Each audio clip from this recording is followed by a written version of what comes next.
الحمد لله والصلاة والسلام على رسول الله وعلى آله وأصحابه اجمعین اما بعد.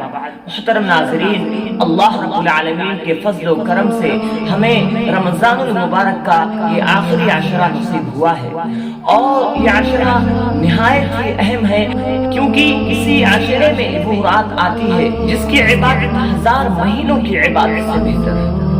اسی لیے اس عشرے میں ہمیں زیادہ سے زیادہ کثرت سے اللہ رب العالمین کی عبادات کرنی چاہیے، کثرت سے دعائیں کرنی چاہیے، کثرت سے مغفرت طلب کرنی چاہیے. اور اللہ کے نبی صلی اللہ علیہ وسلم بھی اس عشرے میں خوب محنت کرتے تھے، خوب جد و جہد کرتے تھے. حضرت عائشہ رضی اللہ تعالی عنہا بیان کرتی ہیں ان النبی صلی اللہ علیہ وسلم اذا دخل عشر احیا لیلہ وایقظ اہلہ وشد مئزرہ. جب آخری عشرہ شروع ہوتا تو اللہ کے نبی صلی اللہ علیہ وسلم اس عشرے میں رات بھر جاگتے اور اپنے اہل و عیال کو بھی جگاتے اور کمر بستہ ہو کر خوب عبادات کرتے. اور متفق علیہ روایت ہے. اور اسی طرح ایک اور روایت حضرت عائشہ رضی اللہ تعالی عنہ بیان کرتی ہیں كان رسول الله صلى الله عليه وسلم يجتهد في العشر الأواخر ما لا يجتهد في غيرها. اللہ کے نبی صلی اللہ علیہ وسلم جتنا عبادات میں وقت گزارتے تھے، جتنا محنت عبادات میں رمضان المبارک کے آخری عشرے میں کرتے تھے، اتنا کسی مہینے میں کسی دنوں میں نہیں کرتے تھے. تو اس لیے محترم ناظرین، ہمیں بھی اس عشرے میں خاص طور پر عبادات کرنی چاہیے. اور اسی طرح محترم ناظرین، اس عشرے میں وہ رات آتی ہے جس رات میں قرآن مجید کا نزول ہوا. اللہ تعالیٰ قرآن مجید میں ارشاد فرماتے ہیں اِنَّا أَنزَلْنَاهُ فِي لَيْلَةِ الْقَدْرِ. ہم نے یقیناً قرآن مجید کو لیلۃ القدر میں نازل کیا. اور محترم ناظرین، یہی نہیں، اس عشرے میں ایک ایسی رات آتی ہے جس کی عبادت ہزار مہینوں کی عبادت سے بہتر ہے. لیلۃ القدر خیر من الف شہر.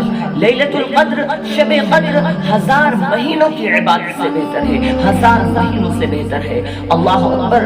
ہزار مہینے 83 سال 4 مہینے ہوتے ہیں. محترم ناظرین، یہ کتنی بڑی فضیلت کی بات ہے کہ اگر ہم نے یہ عشرہ اللہ رب العالمین کی عبادت میں گزارا اور ہمیں شب قدر لیلۃ القدر نصیب ہوا اللہ رب العالمین کے فضل و کرم سے، تو گویا ہم نے اللہ رب العالمین کی عبادت 83 سال 4 مہینے کی. اللہ اکبر.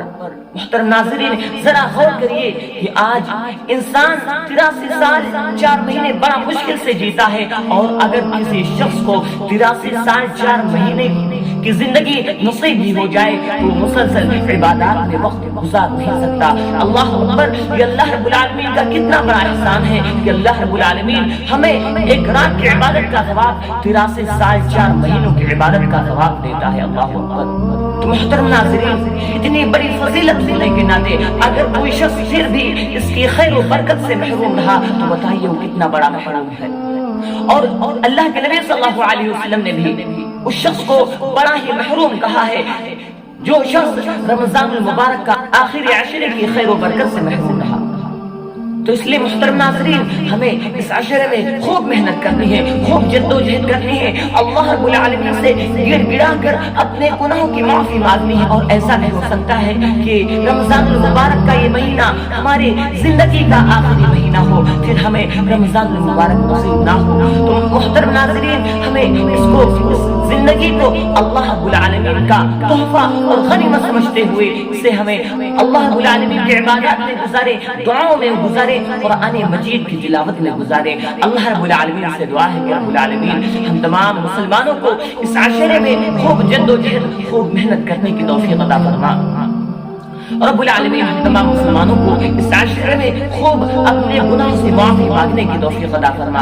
آمین. وما علینا الا البلاغ. السلام علیکم ورحمۃ اللہ وبرکاتہ.